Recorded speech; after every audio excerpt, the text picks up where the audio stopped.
also that he has served as mayor before and sit on the council many years at Dry Ridge. And he's in the hospital tonight, and Wanda is here tonight. And I'm just going to go ahead and say a prayer. If y'all could just bow your heads with me.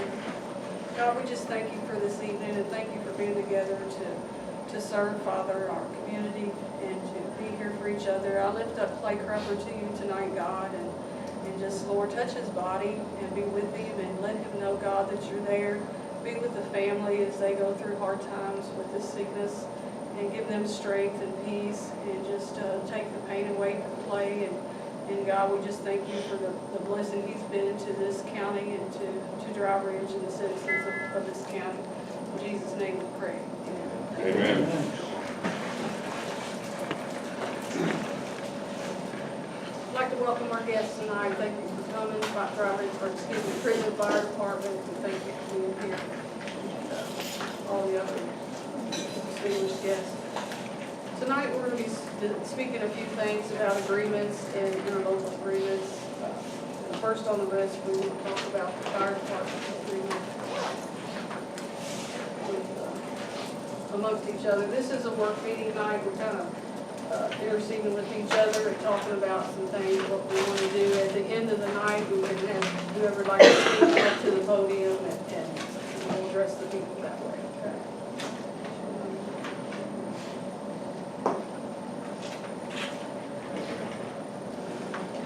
All right, guys. We have the fire department agreement in front of us here. Did we get last week when I gave you your agenda? I gave you the fire department. Are these the ones from the 29th? Oh, I'm sorry, I gave you the EMS agreement. Yeah. Yeah. The 29th, you don't have the agreement. Yeah, we have one for 29. No, it was on. This isn't the ambulance one. All right, the ambulance was last week, we got the fire department agreement on 29th. I have some copies if anybody would need some copies. Jennifer was nice enough to make those for me. I don't know if those are if that's the updated agreement. That's what I wasn't sure. Okay. That's the one that was laying on our table. The last one, the fire department, I saw was from 29th, yes, Yeah. these are this dated the 29th. that's about recent. We've had so many, I don't know what's the most recent, so I wish we could.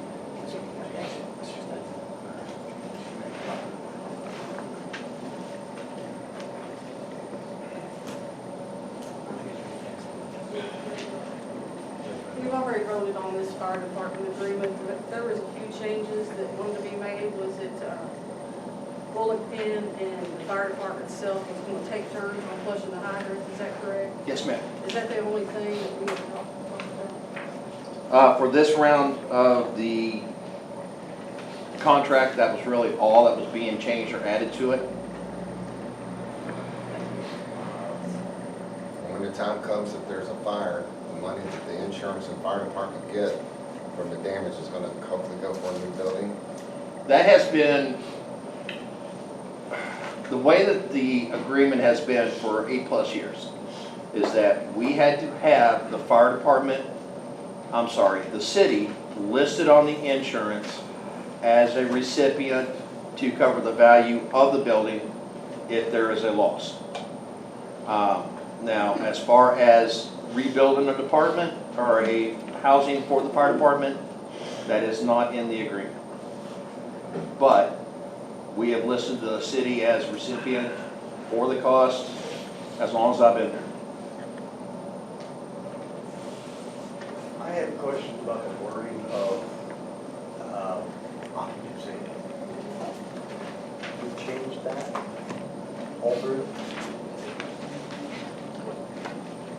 Mr. Roberts, we need occupancy, which, On number 4. I don't have a copy of it, so I can't really read it word for word, but it was, the city determines what portions of the building is being used for what. The city of Crittenden retains its right to designate what portions of the building shall be used exclusively by the Crittenden Volunteer Fire Department. I think that was old wording because we used to have an ambulance service in there, and they're no longer there?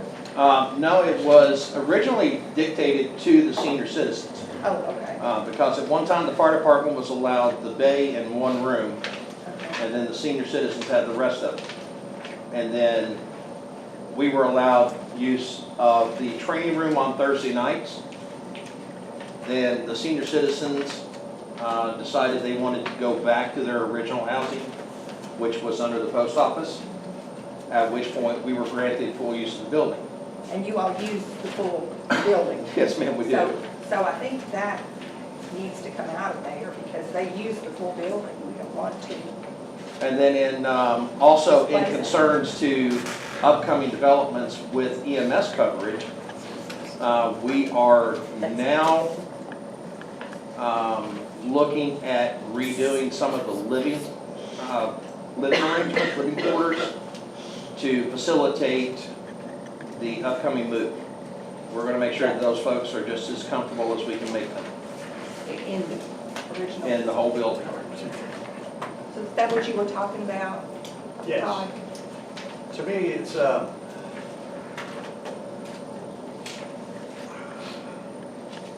it's a fire department, and there's a lot of expensive equipment in there, and just, to me, if only the fire department has control of the building, then only the fire department is responsible for anything that's broke, lost, stolen, misplaced. That's my argument for number 4. That has been our contention with the entire agreement, ever since back when Mayor Livingood was putting this together. If it's a shared, then we can't be wholly responsible for the actions of other persons. Correct. Since we are considered, though, to be the leasee of the property, and that is part of our contract, except for the stuff that stays with the building, should we leave, then we try to handle as much of the maintenance costs as we can. You know, painting, doors, locks, et cetera, et cetera. I mean, we're gonna handle it as if it is the public trust, because in all actuality, that's what it is, and we take pride in that. People come in, we want you to see that we are taking care of the public interest. Do you have a copy of this? Do you need a copy of this? If I could get one, please. I think it's the same one, is it not, Mayor, that's delivered? That's on the 29th, that's the newest one I need. Is that the same one you have, Lee? I'll let you know momentarily. And on number 9, on that, should it be take out number 9 because there's nothing listed to number 9? Mine's listed. Yeah, that's what I'm thinking, we might not have the most updated copy. That's what I was asking for at the last meeting, if we can have the most updated copy. Yeah, let's have the one Megan just handed out, number 9 is fixed. Oh, okay, I don't have that one. Okay. That's how you know which one the most recent is. Lane Chief, sorry, the one I just gave you. All right. Something written on number 9. This is the one you gave me, Mayor, on 15, I think? Yes.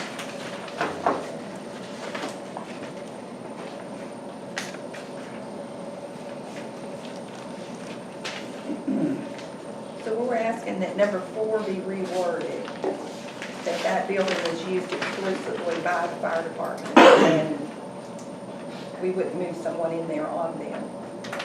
If I may, instead of saying for fire department, let's say emergency services, because that way with EMS in and fire department, then it will be within the parameters of the city's use for what you all want the coverage for. If we say just fire department, you know, somebody may throw up a flare or a hand grenade or something. Whereas if it's for emergency services, as long as we've got EMS and fire in there, it covers the intent.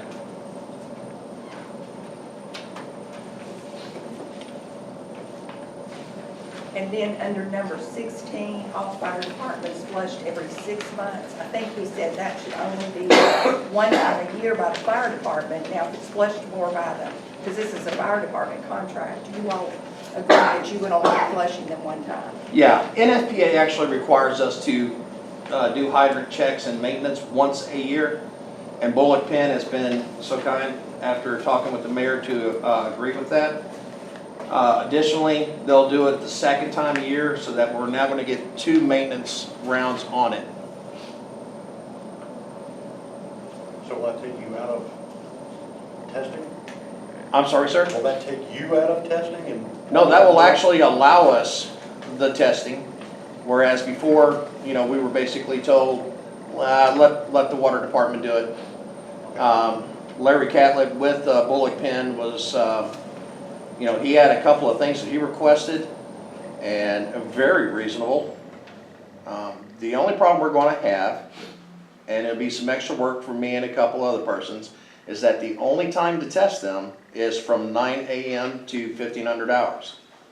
So that's when we're at our least manpower. And that's Monday through Thursday. That is Tuesday, Wednesday, Thursday. But we'll knock it out. It helps with our ISO. Anything else, Don? Anything else? Good. We'll move on then. Attorney Alex Edmondson has a question. Chief, what is your ISO rating? I'm just not. Right now, our ISO rating is 5 wide. It's 5 within the city limits. It's 5 in our rural, which is really, really good. Okay. The why is that we are at our limits in the county because of the rest of the infrastructure being roadways as well as hydrant water availability. I think when we get judged this year, we're going to be able to fix that a little bit because of the additional tender that we've got for water. Is the council and the audience familiar with what an ISO rating is? So what will it take to get your ISO rating from a 5 to a 4? The big thing is one that we're not going to be able to achieve. That is per person training. If we were a paid department, you are required to have 100 hours per year. No less than 33% of those are to be on a training center with 2.5 acres or more, plus a 3-story building for training.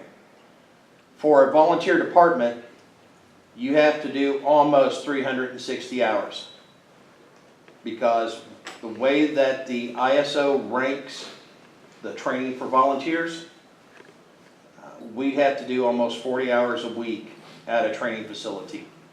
We're not going to get that. But with the inclusion of an aerial, a new tender for water supply in the rural areas, also the pre-plans that we have on the businesses, we should not fall, if maybe go down 1 notch. And Chief, how many hydrants are within the city limits? That's a good question. We're going to have to go through and map everything out, test them. We know that there are 21 from the county line to Crittenden Mount Zion Road.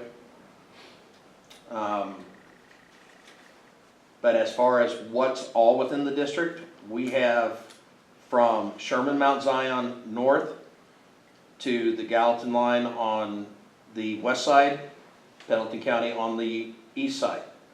So everything would have to be tested. The total number, I can't give you right now. And then I did notice when I had a chance to look at the agreement, I think that each year on an annual budget to be submitted to the city for review by April of the year, and I just didn't know if we've received that yet. Did you receive? No, because with the contract negotiation, we have been holding off on setting our budget. Right now, we have a tentative that is showing 132 with the air pack project and with the tender. Nope, I didn't bring it. I think it was 100. and 16 without, great, thank you. Total expenditures.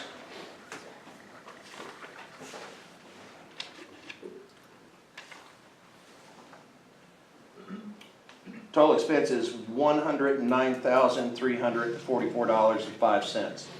That is not with the air pack project that we're working on, but it does include the payments for the newest tender. Okay. And does the council or mayor, did they receive a copy of last year's budget so that they could use it as Yes. a frame of reference? So that's on file already? Yes, that's already been given to them. As a matter of fact, when each of the council persons took office, we gave them a copy of it as well. Okay. When do you anticipate having the budget for approval? Because their ordinance contemplates having it prior to making the decision on how. to Understood, approve and it. yes, but the problem that we have is that if we don't have a contract, then we can't set up a budget. Can you And do a proposed budget? proposed budget, we could do, but the problem that we have is that a proposed budget